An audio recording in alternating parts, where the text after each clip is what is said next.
Uma produção Domínio Público Audiolivros, de Arthur Conan Doyle, Sherlock Holmes, em O Cão dos Baskerville, parte 5. Narração Jaime Maciel. Antes de começar o vídeo, curta, compartilhe. E caso ainda não seja inscrito no canal, clique no botão Inscreva-se. Quer ouvir mais histórias de Sherlock Holmes? Confira a nossa playlist. Aproveite o audiolivro. Capítulo 8. Primeiro relatório do Dr. Watson. Mansão Baskerville, 13 de outubro. Meu caro Holmes, minhas cartas e telegramas anteriores mantiveram-no bastante bem informado a respeito de tudo o que tem ocorrido nesse canto do mundo esquecido por Deus. Quanto mais tempo se fica aqui, mais o espírito do pântano impregna a alma da gente com uma vastidão e também com o seu encanto sombrio. Quando se está sobre o seu seio, deixam-se todos os vestígios da Inglaterra moderna para trás. Mas, por outro lado, toma-se consciência em toda parte das casas e do trabalho do povo pré-histórico. Por todos os lados, enquanto se anda, a gente vê as casas dessas pessoas esquecidas, com seus túmulos e enormes monolitos que se supõem terem marcado seus templos.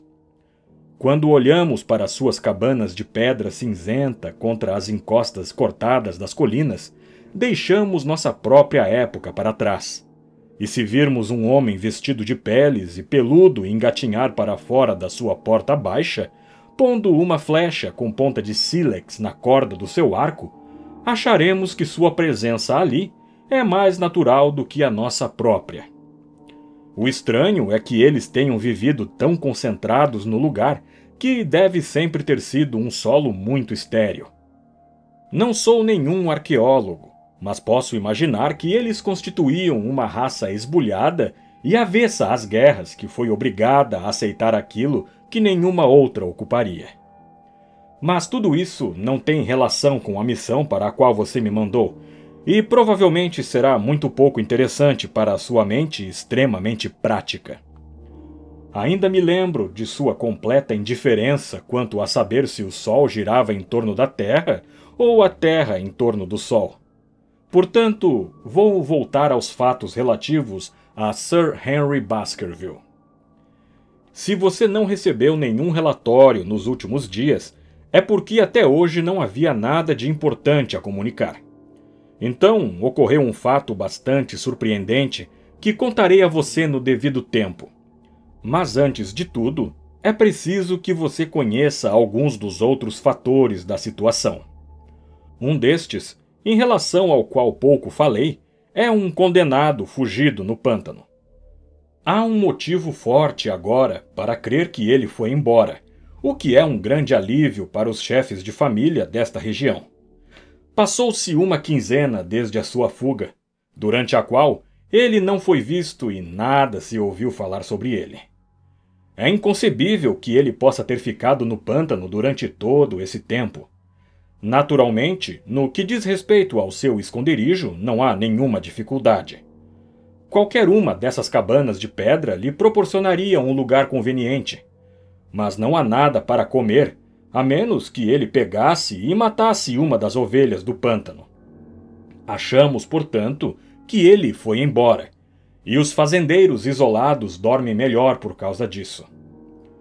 Somos 4 homens capazes nesta casa, de modo que podemos cuidar bem de nós mesmos, mas confesso que tenho tido momentos de inquietação quando penso nos Stapletons. Eles moram a quilômetros de qualquer ajuda.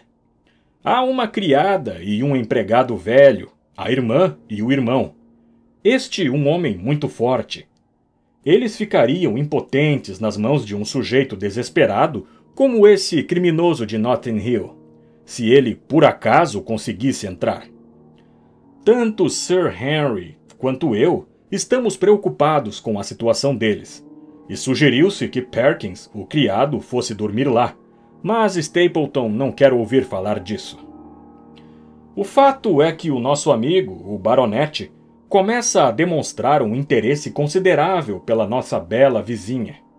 Não é de admirar, porque o tempo pesa muito neste lugar solitário para um homem ativo como ele, e ela é uma mulher muito fascinante e bonita.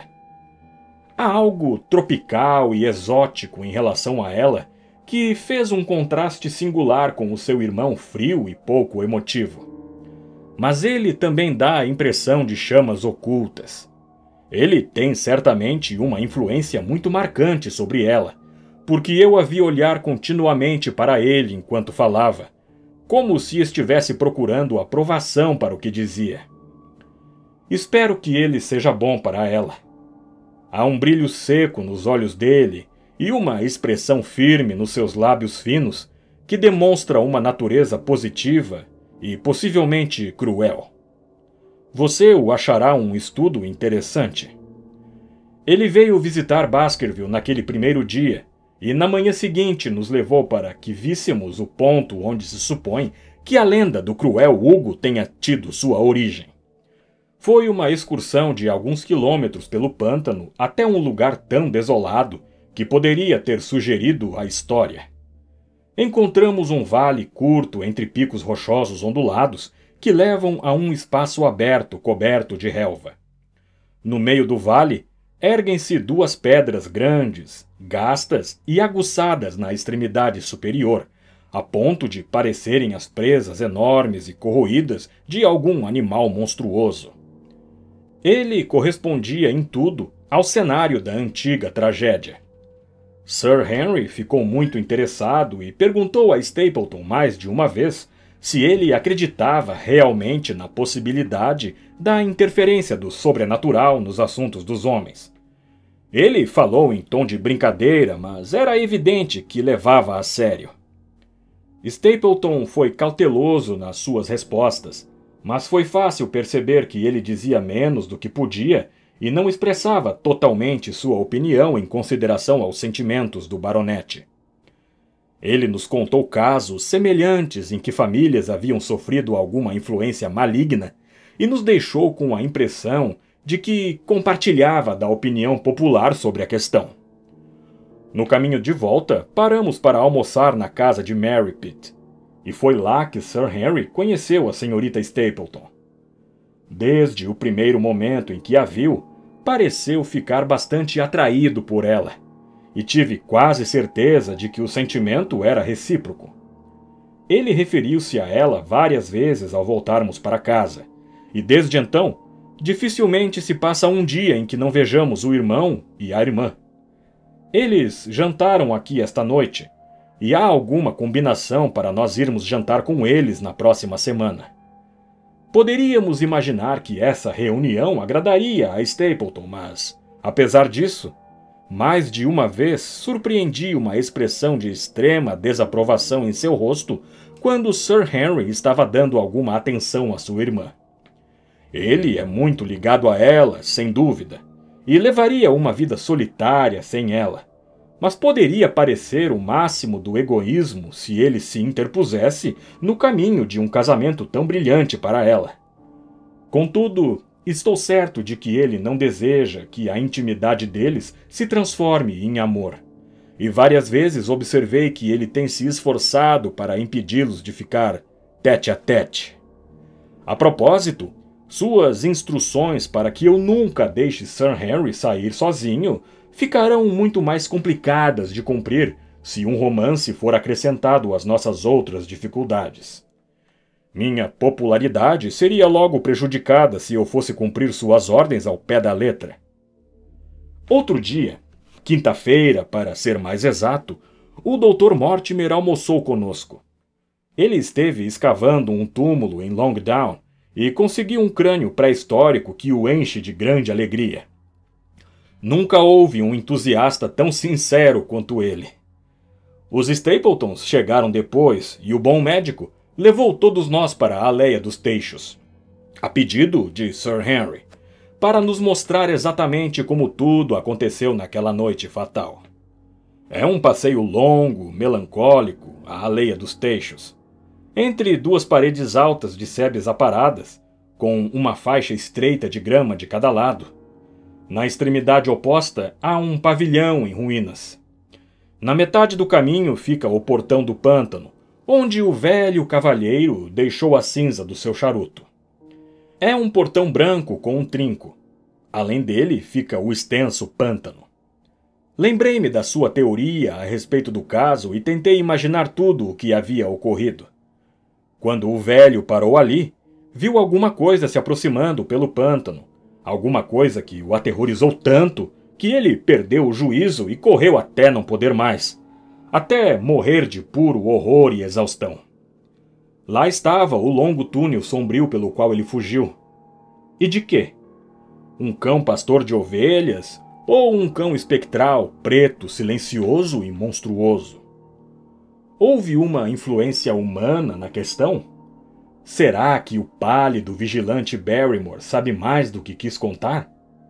Tudo era misterioso e vago, mas há sempre a sombra sinistra do crime por trás disso. Conheci um outro vizinho desde que escrevi da última vez. É o Sr. Frankland, da mansão Laughter, que mora a uns 6 quilômetros para o sul. É um homem idoso de rosto corado, cabelos brancos e colérico. Sua paixão é pela lei inglesa, e ele gastou uma grande fortuna em ações judiciais. Ele luta pelo simples prazer de lutar, e está sempre pronto a assumir qualquer um dos lados de uma questão, de modo que não admira que tenha achado isso um divertimento caro. Às vezes ele fecha uma servidão de passagem e desafia a paróquia a fazê-lo abrir. Outras vezes, arranca com as próprias mãos o portão de algum homem e afirma que existiu ali um caminho desde tempos imemoriais, desafiando o proprietário a processá-lo por invasão. Ele conhece bastante os direitos senhoriais e comunais, e aplica o seu conhecimento algumas vezes a favor dos aldeões de Fernworth e outras contra eles, de forma que é periodicamente carregado em triunfo pela rua da aldeia, ou queimado em esfinge, segundo sua última sentença. Dizem que ele tem cerca de 7 processos em curso no momento, o que provavelmente engolirá o resto da sua fortuna, arrancando assim o seu ferrão e deixando-o inofensivo no futuro. Fora a questão da lei, ele parece uma pessoa bondosa, afável, e só o menciono porque você insistiu para que eu mandasse alguma descrição das pessoas que nos cercam. Ele se ocupa atualmente de uma maneira curiosa, porque, sendo astrônomo amador, tem um excelente telescópio com o qual se deita no telhado da sua própria casa e vasculha o pântano o dia inteiro, na esperança de ver o condenado fugido. Se ele limitasse suas energias a isso, tudo estaria bem. Mas há rumores de que ele pretende processar o Dr. Mortimer por ter aberto uma sepultura sem a autorização do parente mais próximo, porque ele desenterrou o crânio neolítico do túmulo em Longdown. Ele ajuda a impedir que nossas vidas se tornem monótonas e dá um pequeno alívio cômico onde este é muito necessário. E agora, depois de contar a respeito do condenado fugitivo, dos Stapletons, do Dr. Mortimer e de Frankland, da mansão Laughter, vou terminar com o que é mais importante e contar-lhe mais sobre os Barrymores, e principalmente sobre o acontecimento surpreendente de ontem à noite. Antes de mais nada, sobre o telegrama de teste que você mandou de Londres a fim de confirmar se Barrymore estava realmente aqui. Eu já expliquei que o testemunho do agente do correio mostra que a experiência foi inútil e que não temos nenhuma prova num sentido ou no outro. Eu contei a Sir Henry como andavam as coisas e ele, com seu jeito objetivo, fez Barrymore subir imediatamente e perguntou se ele recebera o telegrama pessoalmente. Barrymore disse que sim. "O menino o entregou em suas mãos?" perguntou Sir Henry. Barrymore pareceu surpreso e meditou durante algum tempo. Não, eu estava no quarto de guardados na ocasião, e minha mulher levou-o para mim lá em cima", disse ele. Você o respondeu pessoalmente? Não, eu disse à minha mulher o que deveria responder e ela desceu para escrever. À noite, ele voltou ao assunto por iniciativa própria. Não compreendi inteiramente o objetivo das suas perguntas esta manhã, Sir Henry, disse ele. Espero que elas não signifiquem que eu tenha feito alguma coisa para perder a sua confiança. Sir Henry teve de garantir a ele que não era isso e tranquilizá-lo, dando-lhe uma boa parte do seu velho guarda-roupa por ter chegado de Londres toda a bagagem. A senhora Barrymore interessa-me. Ela é uma pessoa corpulenta e maciça, bastante limitada, muito respeitável e com tendência ao puritanismo. Você dificilmente poderia imaginar uma pessoa menos emotiva, mas eu contei a você que na primeira noite aqui, eu a ouvi soluçando amargamente e desde então, mais de uma vez percebi vestígios de lágrimas em seu rosto. Alguma mágoa profunda está sempre consumindo o seu coração. Às vezes eu me pergunto se ela tem uma lembrança de culpa que a persegue, e outras desconfio que Barrymore é um tirano doméstico. Sempre achei que havia alguma coisa singular e suspeita no caráter desse homem, mas a aventura da última noite intensificou todas as minhas desconfianças. Mesmo assim, isso pode parecer em si mesma uma questão secundária. Você sabe que eu não tenho um sono muito profundo, e desde que estou de guarda nessa casa, meus cochilos têm sido mais leves do que nunca. Na noite passada, por volta das 2 horas, fui despertado por passos furtivos diante do meu quarto. Levantei-me, abri a porta e olhei para fora. Uma sombra negra comprida estava se arrastando pelo corredor. Ela era projetada por um homem que caminhava de mansinho pelo corredor com uma vela na mão. Ele estava de calça e camisa, sem nada nos pés. Pude ver apenas a silhueta, mas sua altura me revelou que era Barrymore. Ele caminhava muito devagar e de modo circunspecto, e havia alguma coisa indescritivelmente culpada e furtiva em toda a sua aparência. Eu disse a você que o corredor é interrompido pelo balcão que contorna o vestíbulo, mas que continua do lado oposto. Esperei até que ele tivesse desaparecido e depois o segui. Quando cheguei ao balcão, ele havia atingido a extremidade do outro corredor e pude ver pelo brilho da luz através de uma porta aberta que ele entrara num dos quartos.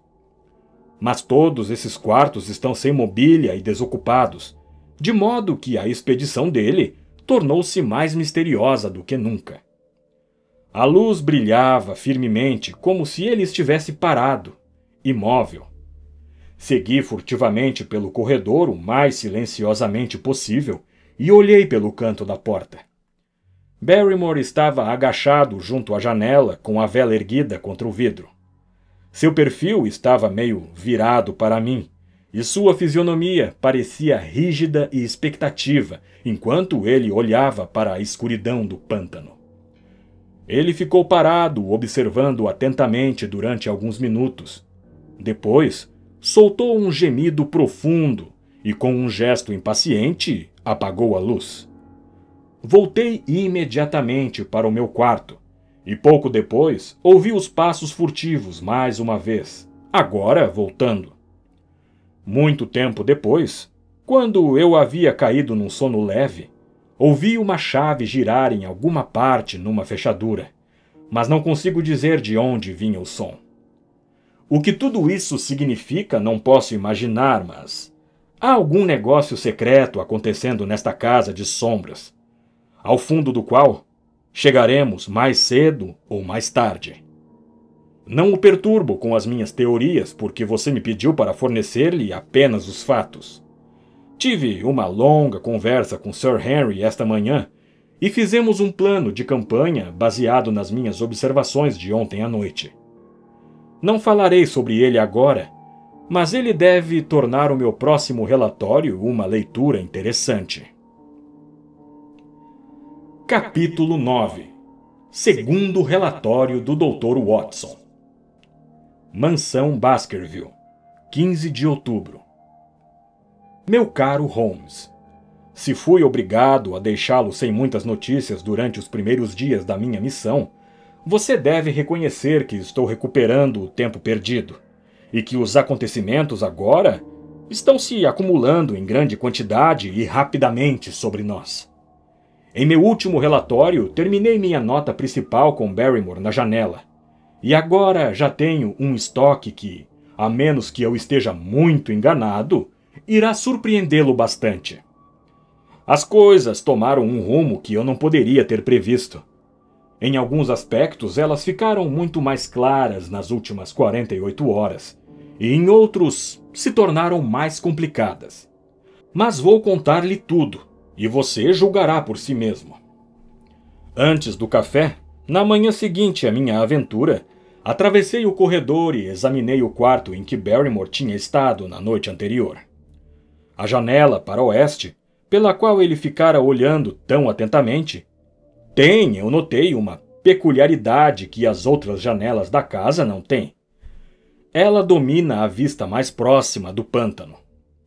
Há uma abertura entre duas árvores que permite a alguém deste ponto de observação olhar diretamente para ela, enquanto que de todas as outras janelas só se pode ter uma visão distante.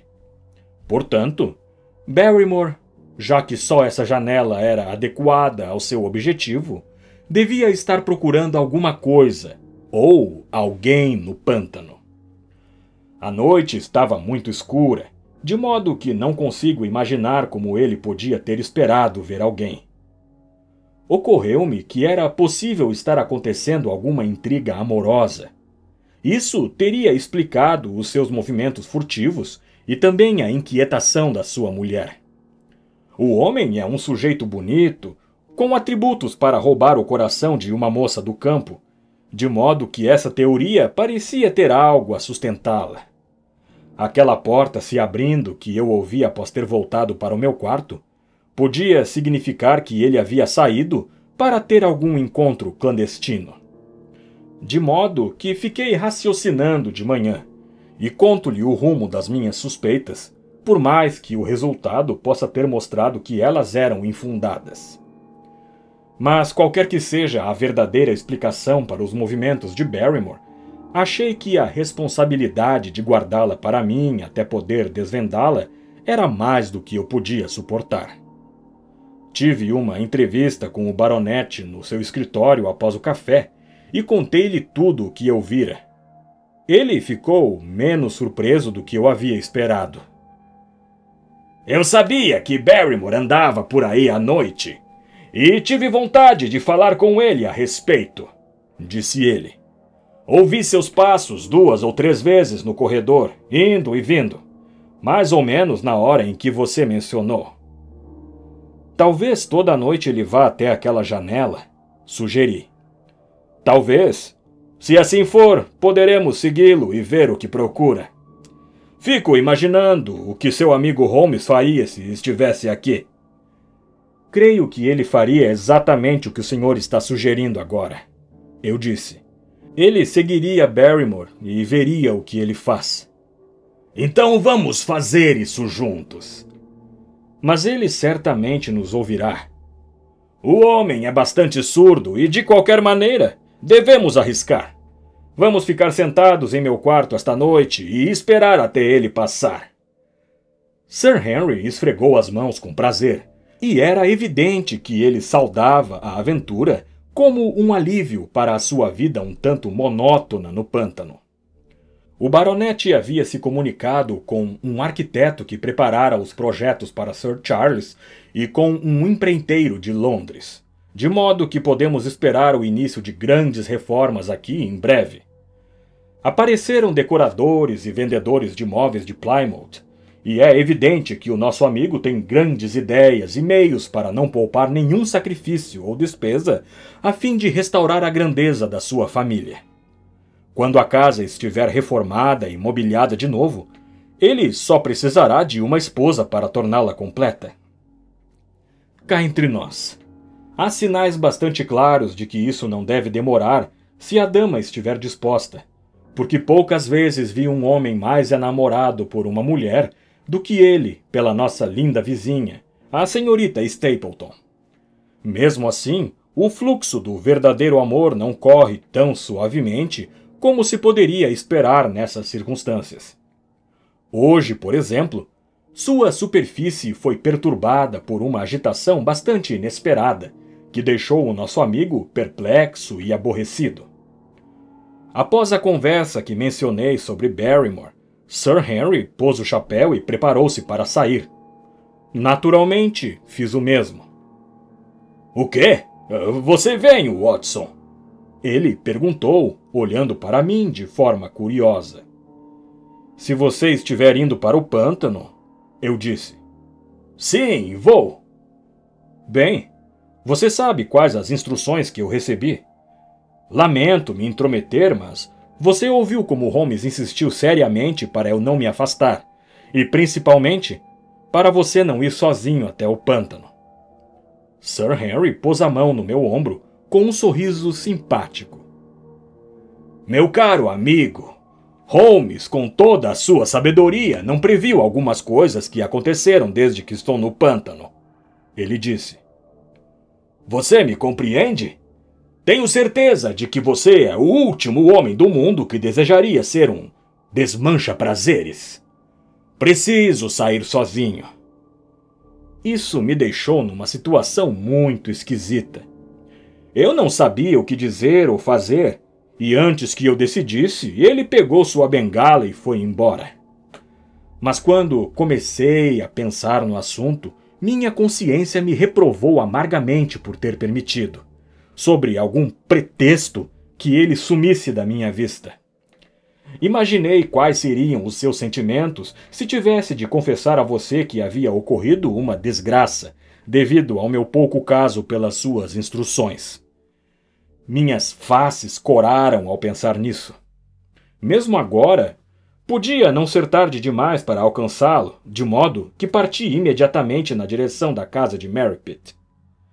Corri pela estrada na minha velocidade máxima, sem ver sinal de Sir Henry, até chegar ao ponto onde o caminho do pântano se bifurca. Ali, receando ter tomado a direção errada, subi numa colina de onde podia ter uma visão ampla, a mesma colina cortada pela pedreira escura. Dali eu o vi imediatamente. Ele estava no caminho do pântano, a uns 400 metros de distância, e ao seu lado havia uma dama que só podia ser a senhorita Stapleton. Era evidente que havia um entendimento prévio entre eles e que o encontro fora marcado. Eles caminhavam devagar, inteiramente absorvidos numa conversa, e eu a vi fazendo pequenos movimentos rápidos com as mãos, como se estivesse sendo muito enfática no que estava dizendo. Enquanto ele ouvia atentamente, e uma ou duas vezes sacudiu a cabeça em sinal de discordância. Eu estava parado entre as rochas observando-os, sem saber direito o que devia fazer em seguida. Segui-los e interromper a conversa íntima deles pareceu-me uma ofensa, mas o meu dever era não perdê-lo de vista um instante sequer. Agir como um espião com um amigo era uma tarefa odiosa. No entanto, não consegui ver nenhuma alternativa melhor do que observá-lo da colina e aliviar minha consciência confessando a ele depois o que havia feito. É verdade que, se qualquer perigo súbito o tivesse ameaçado, eu estava longe demais para ajudá-lo, mas, apesar disso, tenho certeza de que você concordará comigo que a situação era muito difícil e que não havia mais nada que eu pudesse fazer. O nosso amigo, Sir Henry, e a dama pararam no caminho e ficaram profundamente absorvidos em uma conversa, quando percebi de repente que eu não era a única testemunha do encontro deles. Um farrapo verde flutuando no ar atraiu minha atenção, e outra olhada me mostrou que esse era carregado numa vara por um homem que estava se movendo no meio do terreno irregular. Era Stapleton, com sua rede de borboletas. Ele estava muito mais perto do par do que eu, e parecia estar indo na direção deles. Nesse instante, Sir Henry puxou a senhorita Stapleton para o seu lado. Seu braço a envolveu, mas pareceu-me que ela estava fazendo força para se afastar dele com o rosto virado. Ele inclinou a cabeça para ela, e ela ergueu uma mão como se estivesse protestando. No momento seguinte, os vi se separarem de repente e se virarem apressados. Stapleton era a causa da interrupção. Ele estava correndo como um louco na direção deles, com a sua rede ridícula pendurada atrás. Gesticulava e quase dançava de excitação diante dos amantes. O que a cena significava eu não conseguia imaginar, mas pareceu-me que Stapleton estava repreendendo Sir Henry, que dava explicações que se tornaram mais irritadas quando o outro se recusou a aceitá-las. A dama estava parada ao lado num silêncio altivo. Finalmente, Stapleton girou nos calcanhares e fez um sinal chamando a irmã de maneira categórica, e ela, após um olhar hesitante para Sir Henry, afastou-se ao lado do irmão. Os gestos irritados do naturalista mostraram que a dama estava incluída em sua indignação. O baronete ficou parado por um minuto olhando para eles e depois caminhou lentamente de volta pelo mesmo caminho da ida, com a cabeça baixa, a própria imagem do abatimento. Eu não podia imaginar o que tudo isso significava, mas estava profundamente envergonhado de ter testemunhado uma cena tão íntima, sem o meu amigo saber. Desci a colina correndo e encontrei-me com o baronete embaixo. Seu rosto estava rubro de cólera e sua fronte enrugada, como alguém que está sem saber o que fazer. "Olá, Watson! De onde você surgiu?" ele perguntou. "Você não quer dizer que veio atrás de mim, apesar de tudo?" Expliquei tudo a ele, que eu tinha achado impossível ficar atrás, que eu o havia seguido e que havia testemunhado tudo o que ocorrera. Por um instante seus olhos me fuzilaram, mas a minha franqueza dissipou sua raiva e ele acabou dando um sorriso triste. Podia-se pensar que o meio dessa pradaria fosse razoavelmente seguro para um homem ter privacidade, mas com os diabos! Todas as pessoas da região parecem ter saído para me ver fazer a corte, e uma corte lamentável. "Onde você conseguiu um lugar?" disse ele. "Eu estava naquela colina." "Na última fila, hein? Mas o irmão dela estava bem na frente. Você viu quando ele apareceu de repente?" "Vi, sim." "Você já teve alguma vez a impressão de que ele é louco? Esse irmão dela?" "Não posso dizer que sim." "Ouso dizer que não. Sempre o considerei bastante são até hoje, mas pode acreditar que um de nós dois devia estar numa camisa de força. O que é que há comigo, afinal de contas? Você viveu perto de mim por algumas semanas, Watson. Diga-me francamente agora, existe alguma coisa que me impeça de ser um bom marido para uma mulher que eu ame? Eu diria que não. Ele não pode ter objeções quanto à minha posição na vida. Portanto, deve ser de mim mesmo que ele tem birra. O que ele tem contra mim?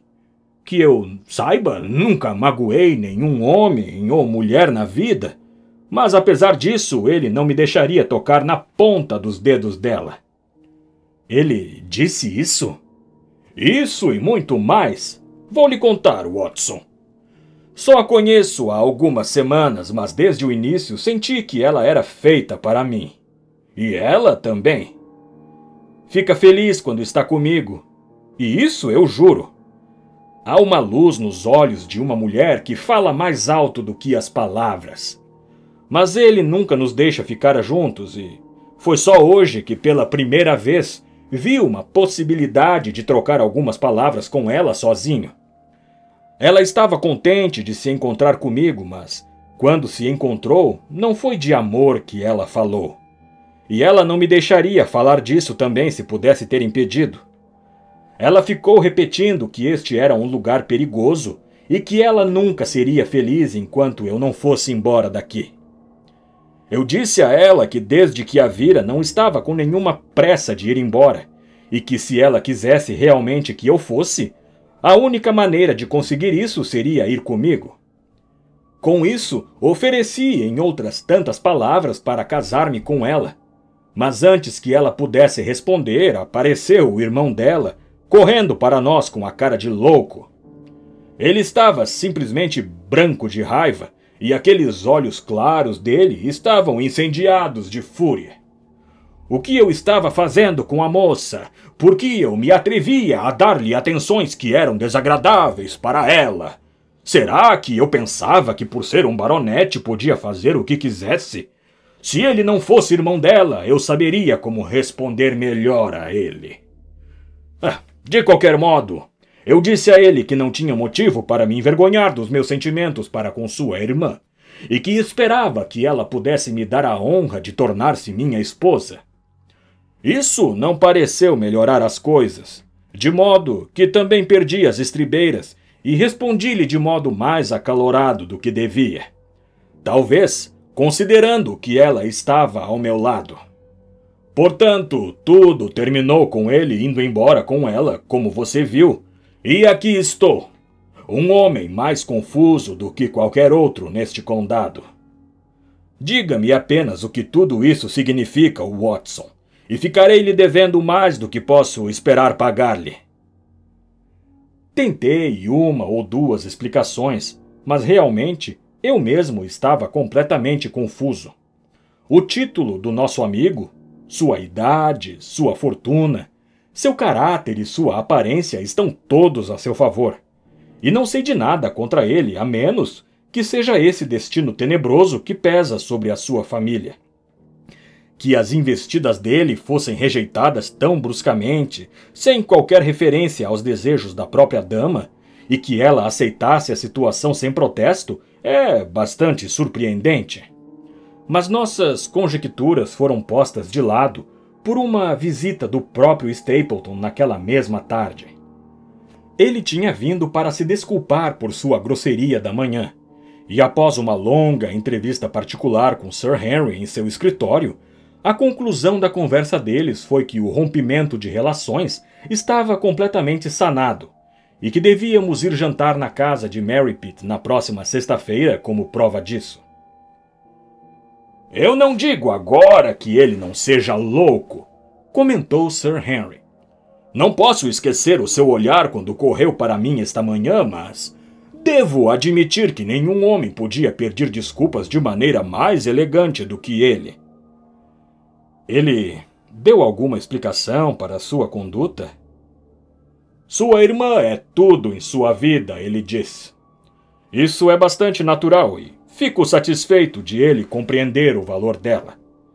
Eles sempre estiveram juntos e, segundo o que disse, ele é um homem muito solitário e tem apenas ela como companhia, de modo que a ideia de perdê-la foi realmente terrível para ele. Ele não havia percebido, disse ele, que eu estava criando um vínculo com ela.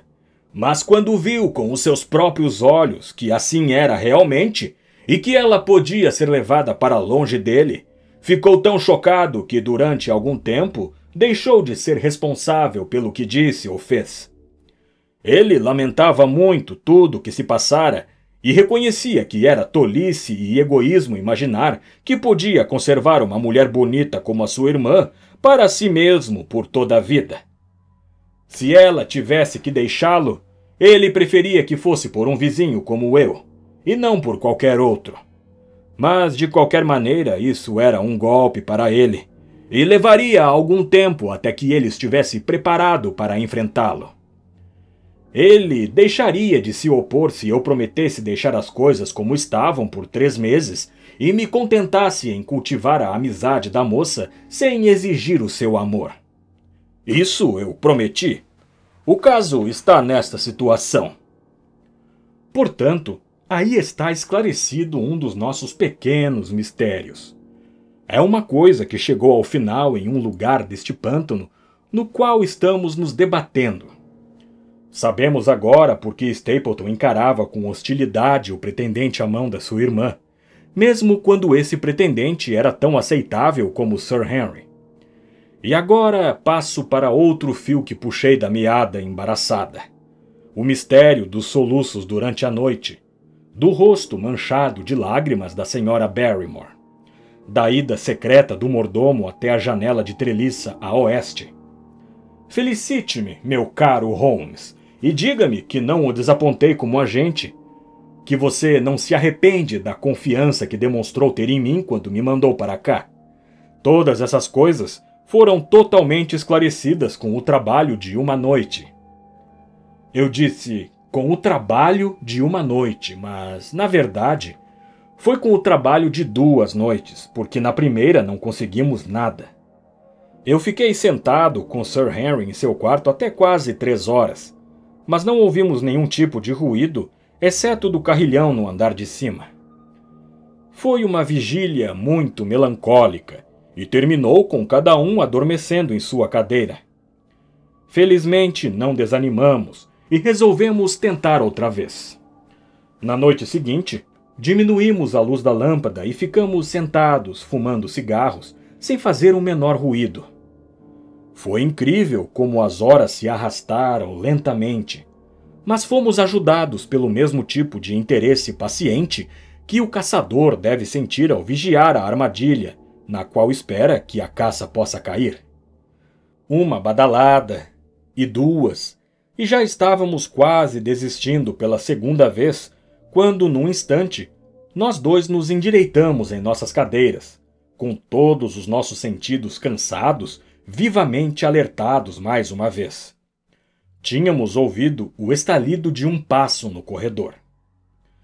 Ouvimos quando ele passou por nós muito furtivamente, até desaparecer na distância. Depois, o baronete abriu sua porta devagar e partimos em perseguição. O nosso homem já havia contornado a galeria e o corredor estava todo escuro. Seguimos em frente, com cuidado, até alcançarmos outra ala. Chegamos bem a tempo de ver de relance um vulto alto, de barba preta, com os ombros curvos enquanto ele seguia pé ante pé pelo corredor. Depois ele passou pela mesma porta de antes, e a luz da vela o emoldurou na escuridão, e lançou um único raio amarelo através do corredor sombrio. Seguimos furtivamente na direção dele, experimentando cada tábua do assoalho antes de nos atrevermos a pôr todo o nosso peso sobre ela. Havíamos tomado a precaução de tirar as botas, mas mesmo assim, as velhas tábuas gemeram e estalaram sob os nossos passos. Algumas vezes parecia impossível que ele deixasse de ouvir a nossa aproximação, mas, felizmente, o homem é bastante surdo e estava inteiramente concentrado no que fazia.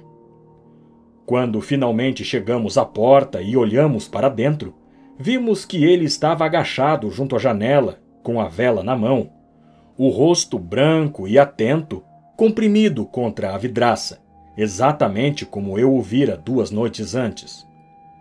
Não tínhamos combinado nenhum plano de ação, mas o baronete é um homem para quem a maneira mais direta é sempre a mais natural. Ele entrou no quarto, e ao fazer isso, Barrymore deu um salto com um silvo agudo da respiração e ficou de pé, lívido e tremendo diante de nós.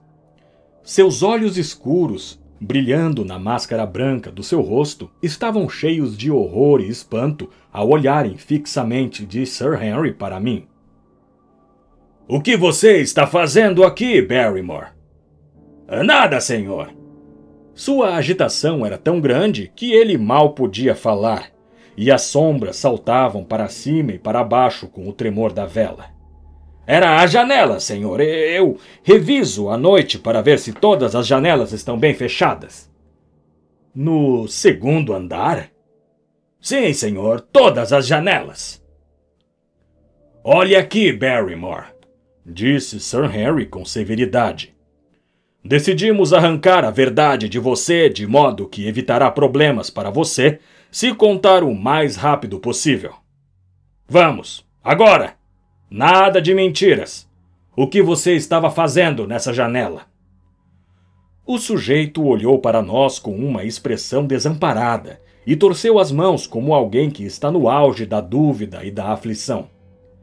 Eu não estava fazendo nada de errado, senhor. Estava segurando uma vela perto da janela. E por que você estava segurando uma vela junto à janela? Não me pergunte, Sir Harry, não me pergunte. Dou-lhe minha palavra, senhor, de que o segredo não me pertence e que não posso contá-lo. Se ele não dissesse respeito a ninguém, só a mim mesmo, eu não tentaria escondê-lo do senhor. Uma ideia súbita ocorreu-me e tirei a vela da mão trêmula do mordomo. Ele devia estar segurando-a como um sinal, disse eu. Vamos ver se há alguma resposta. Ergui-a como ele tinha feito e fiquei olhando para a escuridão da noite lá fora. Pude perceber vagamente a massa negra das árvores e a extensão mais clara do pântano, porque a lua estava atrás das nuvens. E então dei um grito de regozijo, porque um ponto minúsculo de luz amarela atravessou de repente o véu escuro e brilhava firmemente no centro do quadrado negro emoldurado pela janela. Lá está ela! Exclamei. Não, não, senhor, isso não é nada, absolutamente nada, interrompeu o mordomo. Garanto-lhe, senhor.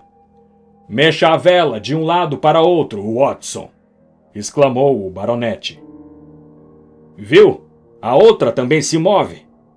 Agora, seu patife, você nega que isso seja um sinal? Fale, vamos! Quem é o seu cúmplice lá fora? E que conspiração é essa que vem ocorrendo? O rosto do homem adquiriu uma expressão de desafio. Isso é assunto meu e não seu. Não direi. Então você está despedido, já! Muito bem, senhor. Se tenho de sair, sairei. E você sai desacreditado. Com os diabos! Você devia ter vergonha de si mesmo. Sua família viveu com a minha durante mais de 100 anos sob esse teto. E eu encontro você aqui metido em alguma trama misteriosa contra mim. Não, não, senhor. Não contra o senhor. Era uma voz de mulher.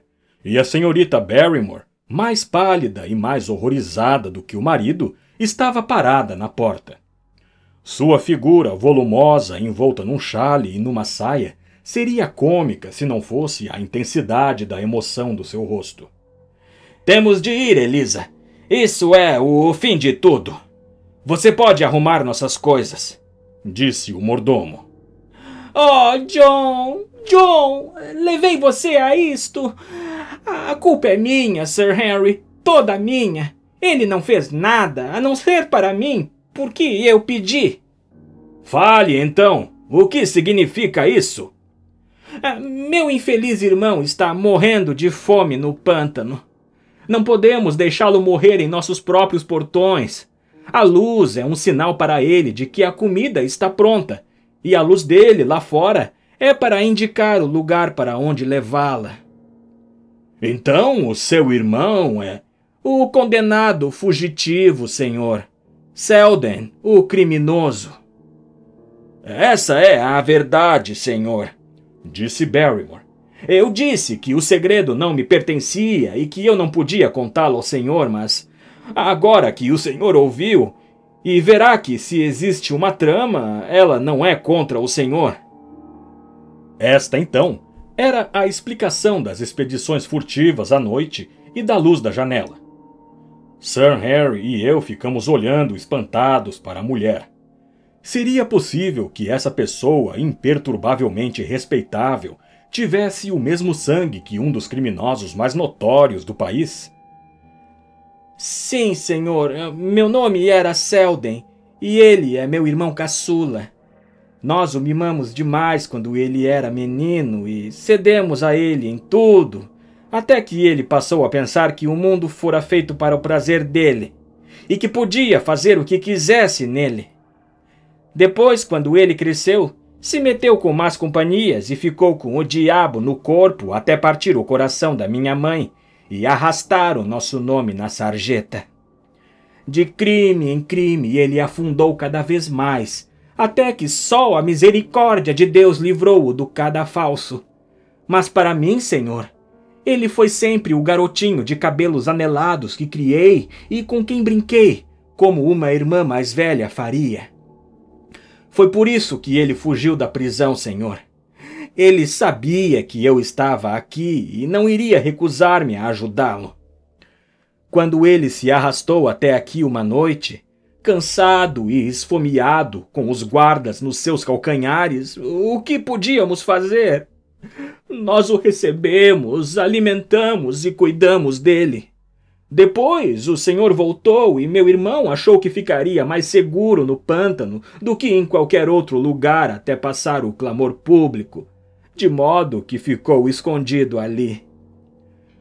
Mas, de 2 em 2 noites, nós nos certificávamos de que ele ainda estava lá pondo uma luz na janela. E se houvesse resposta, meu marido levava um pouco de pão e carne para ele. Cada dia esperávamos que ele tivesse ido embora, mas enquanto estivesse ali, não podíamos abandoná-lo. Essa é toda a verdade, já que sou uma mulher cristã honesta, e o Senhor verá que, se há culpa no caso, ela não é do meu marido, mas minha, porque foi por mim que ele fez tudo isso. As palavras da mulher saíram com grande seriedade e impregnadas de convicção. Isso é verdade, Barrymore? Sim, Sir Harry, cada palavra. Bem, não posso culpá-lo por apoiar sua própria mulher. Esqueça o que eu disse. Vão para o seu quarto, vocês dois, e falaremos mais sobre esse assunto de manhã. Depois que eles foram embora, olhamos pela janela outra vez. Sir Henry a abrira, e o vento frio da noite bateu em nossos rostos. Ao longe, na distância negra, ainda brilhava aquele ponto minúsculo de luz amarela. Fico imaginando como ele se atreve, disse Sir Henry. Ela deve estar colocada de maneira que só possa ser vista aqui. É bem provável. A que distância você acha que está? Longe. Junto à roda da fenda, eu acho. Entre 1,5 e 3 quilômetros de distância. Mal chega a tanto. Bem, pode não ser longe, se Barrymore tinha de levar a comida até lá. E ele está esperando esse vilão ao lado daquela vela. Com os diabos, Watson, eu vou sair para pegar esse homem. A mesma ideia havia me ocorrido. Não era como se os Barrymore nos tivessem feito uma confidência. O segredo deles fora confessado à força.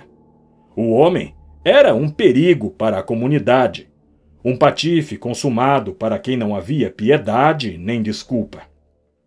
Estaríamos apenas cumprindo o nosso dever se aproveitássemos essa oportunidade de pô-lo de volta no lugar onde não pudesse fazer nenhum mal. Com a sua natureza brutal e violenta, outras pessoas teriam de pagar o preço se lavássemos nossas mãos. Qualquer noite, por exemplo, nossos vizinhos, os Stapletons, poderiam ser atacados por ele. E deve ter sido esse pensamento que deixou Sir Harry tão entusiasmado pela aventura. Também vou, eu disse. Então pegue o seu revólver e calce suas botas. Quanto mais cedo partirmos, melhor, já que o sujeito pode apagar sua luz e ir embora. Em 5 minutos estávamos do lado de fora da casa, começando a nossa expedição. Corremos por entre os arbustos escuros, cercados pelo gemido monótono do vento do outono e o farfalhar das folhas que caíam. O ar da noite estava pesado, com um cheiro de umidade e podridão. De vez em quando, a lua aparecia entre as nuvens por um instante, mas elas estavam se movendo pelo céu, e exatamente quando saímos do pântano, uma chuva fina começou a cair. A luz ainda brilhava firmemente adiante. Você está armado? Perguntei. Tenho um chicote de caça. Precisamos nos aproximar dele rapidamente, porque dizem que é um sujeito desesperado. Devemos pegá-lo de surpresa e dominá-lo antes que ele possa resistir. Eu pergunto, Watson, o que Holmes diria a respeito disso? E quanto à hora da escuridão em que a força do mal está exaltada? Disse o baronete. Como se fosse uma resposta às suas palavras, ergueu-se de repente da vasta sombra do pântano aquele estranho grito que eu já ouvira nas margens do grande charco de Grimpen. Ele veio com o vento através do silêncio da noite, um murmúrio longo e profundo. Depois, um uivo crescente, e em seguida, o gemido triste que desapareceu aos poucos. Ele repetiu-se várias vezes, com todo o ar pulsando com ele, estridente, selvagem e ameaçador. O baronete agarrou minha manga e seu rosto surgia branco na escuridão. Meu Deus, o que é isso, Watson? Não sei. É um som que eles têm no pântano. Eu o ouvi uma vez antes. Ele desapareceu, e um silêncio absoluto nos envolveu. Ficamos parados, prestando atenção, mas não ouvimos mais nada. Watson! Foi o grito de um cão! Disse o baronete. Meu sangue gelou nas veias, porque houve uma pausa em sua voz que revelou o horror súbito que havia se apoderado dele. Como eles chamam este som? Perguntou ele. Quem? Os moradores da região. Oh, eles são pessoas ignorantes. Por que você deveria se importar com o modo como eles o chamam? Diga-me, Watson, o que dizem dele? Hesitei, mas não pude fugir à pergunta. Eles dizem que é o grito do cão dos Baskerville. Ele gemeu e ficou em silêncio por alguns instantes. Era um cão, mas parecia vir de quilômetros de distância. Lá longe, acho. Ele disse por fim. Era difícil dizer de onde vinha. Ele aumentava e diminuía com o vento. Não é essa a direção do grande charco de Grimpen? Sim, é. Bem, foi lá. Diga, Watson, você não acha que era o grito de um cão? Não sou criança, você não precisa ter medo de dizer a verdade. Stapleton estava comigo quando o ouvi pela última vez. Ele disse que podia ser o chamado de uma ave estranha. Não, era um cão. Meu Deus, será que há alguma verdade em todas essas histórias? Será possível que eu esteja realmente em perigo por um motivo tão misterioso? Você não acredita nisso, acredita, Watson? Não. Mas uma coisa é rir disso em Londres, e outra é ficar parado aqui fora na escuridão do pântano e ouvir um grito desses. O meu tio havia a pegada do cão ao seu lado no lugar onde ele estava caído. Tudo se encaixa. Não acho que eu seja um covarde, Watson, mas esse som pareceu congelar meu próprio sangue. Sinta a minha mão. Estava fria como um bloco de mármore. Você estará bem amanhã. Acho que eu não vou conseguir tirar esse grito da minha cabeça. O que você acha que devemos fazer agora? Vamos voltar? Não, com os diabos. Saímos para pegar o nosso homem e faremos isso. Nós atrás do condenado e um cão do inferno muito provavelmente atrás de nós. Venha, levaremos isso até o fim, mesmo que todos os demônios do inferno estejam soltos no pântano. Fomos caminhando aos tropeções, lentamente pela escuridão, com o vulto negro das colinas escarpadas à nossa volta e um pontinho amarelo de luz aceso firmemente adiante. Não há nada tão ilusório quanto a distância de uma luz numa noite escura como o breu. e às vezes o brilho parecia estar longe no horizonte, e outras a alguns passos de nós. Mas finalmente conseguimos ver de onde ele vinha, e então ficamos sabendo que estávamos muito perto. Uma vela gotejante estava enfiada numa fenda nas rochas que a ladeavam para evitar o vento, e também para impedir que fosse vista, a não ser da direção da mansão Baskerville. Um pedaço enorme de granito ocultou a nossa aproximação, e agachados atrás dele, olhamos para o sinal luminoso. Era estranho ver essa única vela queimando ali, no meio do pântano, sem nenhum sinal de vida perto dela. Apenas a chama isolada, reta, amarela, e o brilho da pedra de cada lado dela. "O que faremos agora?" sussurrou Sir Henry. "Espere aqui. Ele deve estar perto dessa luz. Vamos ver se conseguimos enxergá-lo." Mal as palavras saíram da minha boca, nós dois o vimos.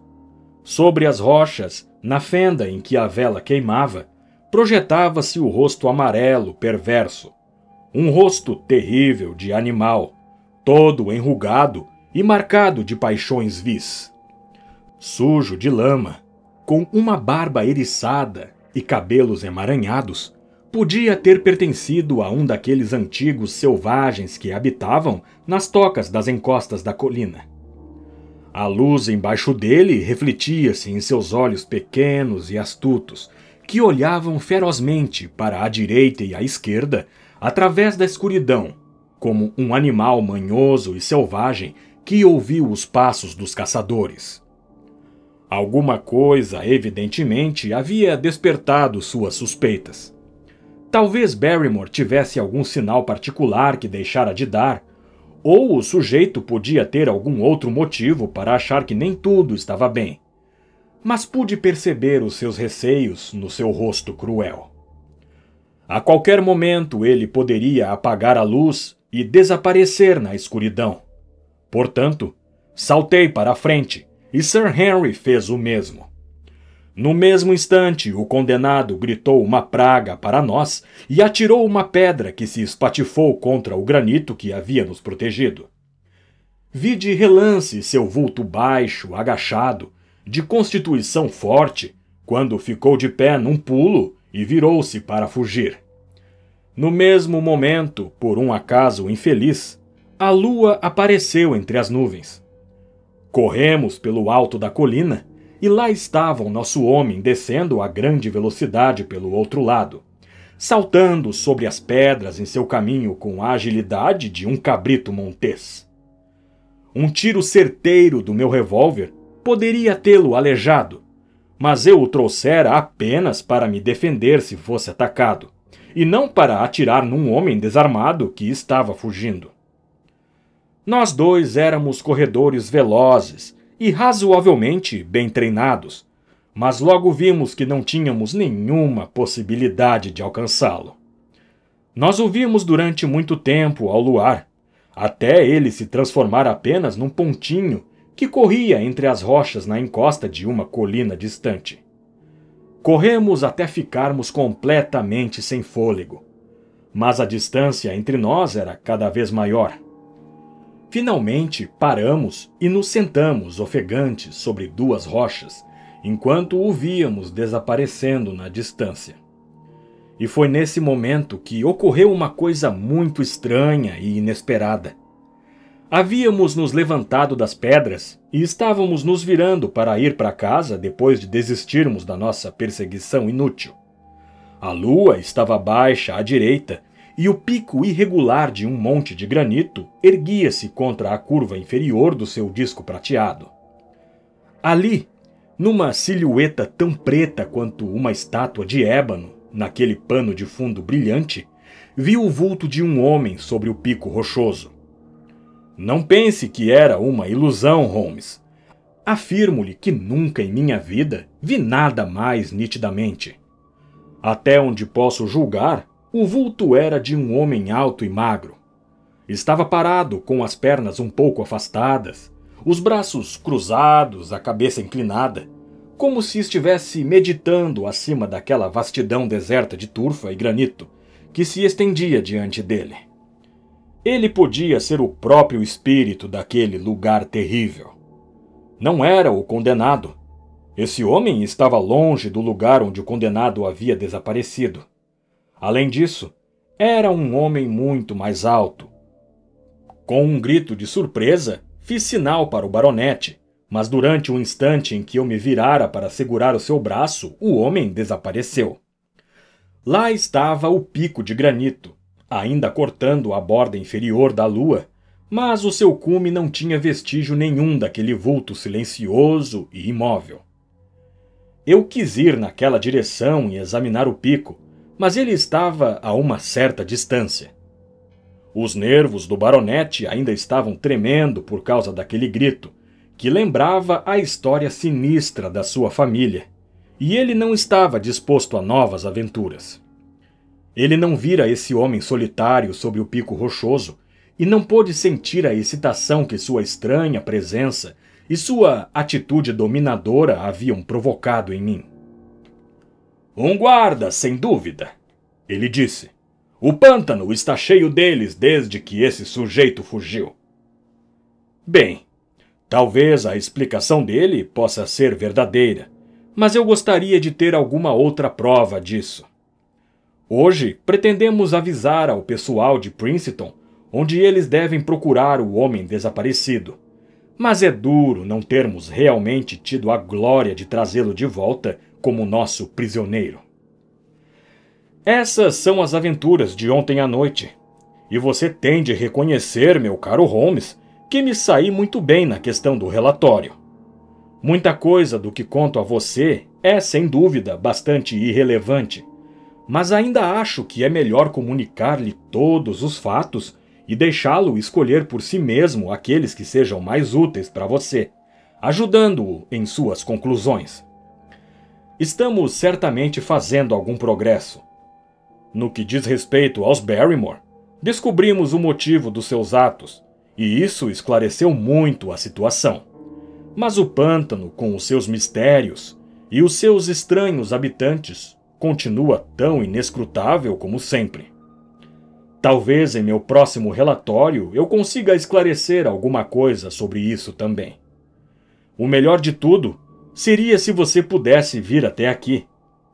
De qualquer maneira, você terá notícias minhas outra vez nos próximos dias.